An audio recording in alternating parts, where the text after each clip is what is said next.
Hello दोस्तों, welcome to the channel. कैसे हैं आप सभी। आज मैं एक अलग यूनिक वीडियो बनाने जा रहा हूं दोस्तों। और वीडियो अगर पसंद आए तो वीडियो को लाइक करना, चैनल को सब्सक्राइब करना, अपने दोस्तों को सपोर्ट करना। और अगर आप फेसबुक से देख रहे तो पेज को फॉलो करें, वीडियो को लाइक करें, अपने दोस्तों को सपोर्ट करें और मुझे कमेंट करके बताना कि आपको ये वीडियो कैसा लगा। कि कई सारे वीडियो में मैंने देखा था, बहुत सारे लोगों को ये कहते हुए भी सुना था कि एक काफिर यानी कि जो नॉन मुस्लिम है वो मुसलमान का कभी दोस्त नहीं बन सकता। ये कुरान में लिखा है, ये बहुत सारे लोगों को कहते हुए सुना था। और मैं उस चीज़ को सर्च किया गूगल पर, क्या ये वाकई में लिखा है कि ये लोग अपनी मन से बना के बोलते हैं। लेकिन जब भी मैंने गूगल में सर्च करके पढ़ा उसको, उसमें लिखा था कि वाकई में जो नॉन मुस्लिम है वो मुसलमान का दोस्त नहीं बन सकता, ऐसा कुरान में लिखा हुआ है। सवाल ये नहीं है कि नहीं बन सकता, सवाल ये उठता है कि वो लोग कहते हैं कि ये आसमानी किताब है और आसमानी किताब में ये नफ़रत क्यों लिखी गई है कि कोई दोस्त नहीं बन सकता। गलती जो है वो उन मुसलमान भाइयों का नहीं है या उन मुसलमान बहनों का नहीं है। जो उनकी आसमानी किताब में लिखी है वो लोग उनको फॉलो करते हैं और उनकी शिक्षा, उनकी जो भी कल्चर है वो उस हिसाब से वो लोग बिहेव करते हैं।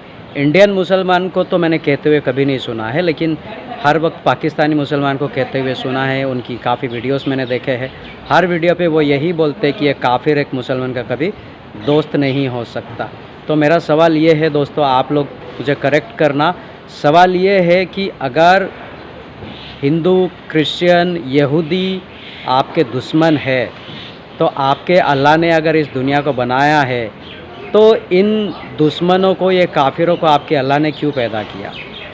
ये सवाल मेरा है। अगर आपके पास इसका जवाब है तो आप मुझे दे सकते हैं। जैसे कि मैं हर वीडियो में कहता हूँ, मैं एक क्रिश्चियन हूँ। आज मैं बताना चाहता हूँ, हमारे बाइबल में या गीता में ऐसा कुछ नहीं लिखा है। हमारे बाइबल में ये लिखा है कि तू अपने पड़ोसी से अपने समान प्रेम करना, अपने शत्रु से प्रेम करना। यदि कोई भूखा है उसको खाना खिला, यदि कोई प्यासा है उसे पानी पिला, यदि कोई नंगा है तो उसको कपड़े पहना। आपके पड़ोस में कोई भी हो सकता है, चाहे वो मुसलमान भी हो सकता है, यहूदी भी हो सकता है, हिंदू भी हो सकता है, सिख, जैन, पारसी, कोई भी हो सकते हैं। यानी कि हमारा बाइबल हमें ये सिखाता है कि तुम सबसे प्रेम करना। और हमारा बाइबल का सबसे पहला डेफिनेशन यही है कि प्रेम और ये प्यार वो सबसे करने बोलता है। इसलिए दोस्तों, मैं बाइबल को और कुरान को थोड़ा कंपेयर करना चाहता हूँ, क्योंकि बाइबल में हमें सारी चीज़ें बताई गई है कि तुम सबसे प्रेम करना, अपने शत्रु से प्रेम करना। सबसे बड़ी बात बाइबल में ये कहता है कि तुम अपने दुश्मन से प्रेम करना। मतलब ये हर किसी के लिए मुमकिन नहीं होता, पर वहाँ पे ये बताया गया। और अगर कुरान के अकॉर्डिंग देखा जाए तो कुरान कहता है जो काफिर है वो कभी मुसलमान का दोस्त नहीं बन सकते। तो ये जो बातें हैं, कहीं ना कहीं मेरे दिल में कई दिनों से था कि ये एक वीडियो बनाओ, आप लोगों को बताओ और कंपेयर करके बताया जाए तो ये कितना सही और कितना गलत है। तो मैंने कंपेयर किया, लेकिन मुझे कहीं ना कहीं कुरान की जो ये बातें लिखी हुई है वो मुझे अच्छा नहीं लगा। क्योंकि जो मेरा खुदा है, जो मेरा परमेश्वर है, जो यीशु मसीह है, उन्होंने इस पृथ्वी को बनाया। इस पृथ्वी में हर एक को अपने समान जीने का अधिकार दिया, हर एक को एक दूसरे से प्रेम करने का अधिकार दिया। इसलिए आज हम सब एक दूसरे को प्रेम करते, भाईचारे के हिसाब से रहते हैं। और इस पृथ्वी में रहने का मतलब ये है कि आप एक दूसरे के साथ अपना प्यार बांटो, एक दूसरे की सुख दुख में साथ दो, एक दूसरे की परेशानी में साथ खड़े रहो। ये हमारा बाइबल हमें सिखाता है। और वो कहते हैं कि आसमानी किताब है, अगर आसमानी किताब है तो उसमें गलत बातें क्यों लिखी गई? ये नहीं लिखनी चाहिए थी। दोस्तों, क्या आप यकीन कर सकते हैं जो आसमानी किताब है उसमें ऐसा लिख सकता है? मतलब ये अनबिलीवेबल यार, मैं यकीन नहीं कर पा रहा हूँ कि ये आसमान किताब में भी ऐसी नफ़रत की बातें लिखी हुई है। क्या लिखा है सही है, लेकिन क्या आप ये बिलीव करते हैं कि उसमें लिखा होना चाहिए था? और सारे माँ बाप अपने बच्चों को अपने समान प्रेम करते हैं। कोई बच्चों को ज़्यादा, कोई बच्चों को कम प्यार नहीं करते। सब माँ बाप अपने बच्चों को एक जैसा प्यार करते हैं। और अगर अल्लाह ने इस दुनिया को बनाया है, क्या उनके और बच्चे, क्या उनके बच्चे नहीं हैं?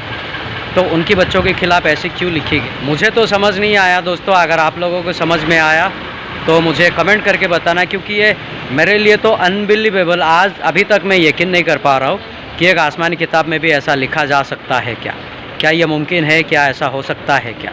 लेकिन कुरान में वाकई में लिखा है।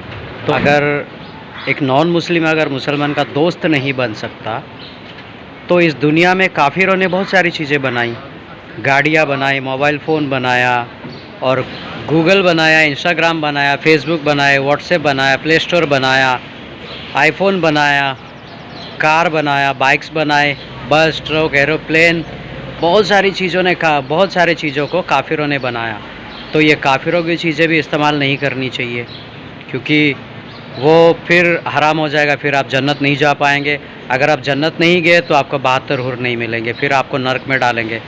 तो मेरे ख्याल से अच्छा ये होगा कि काफिरों की बनाई हुई चीज़ों को इस्तेमाल ना करें तो सबसे बेहतर होगा, क्योंकि हम नहीं चाहते कि आपके साथ कोई जुल्म हो या फिर जन्नत में आपको जगह ना मिले।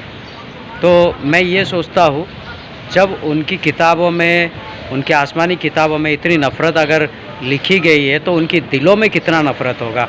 और वो नफ़रत दिख भी रहा है, यहूदियों के पीछे, क्रिश्चियन के पीछे, हिंदुओं के पीछे हमेशा ये लोग पड़े रहते हैं। मारना, काटना, इन लोगों को जला दो, मार दो, काट दो, ये सारी बातें उनके दिलों में होता है। तो समझ सकते हैं उनकी परवरिश वैसी हुई है, तो गलती उनकी नहीं है, गलती उनकी है जो उनको परवरिश दिया है।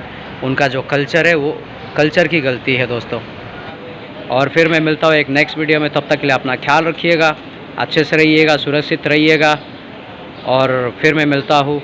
थैंक यू सो मच पूरा वीडियो देखने के लिए। God bless you all. जय हिंद।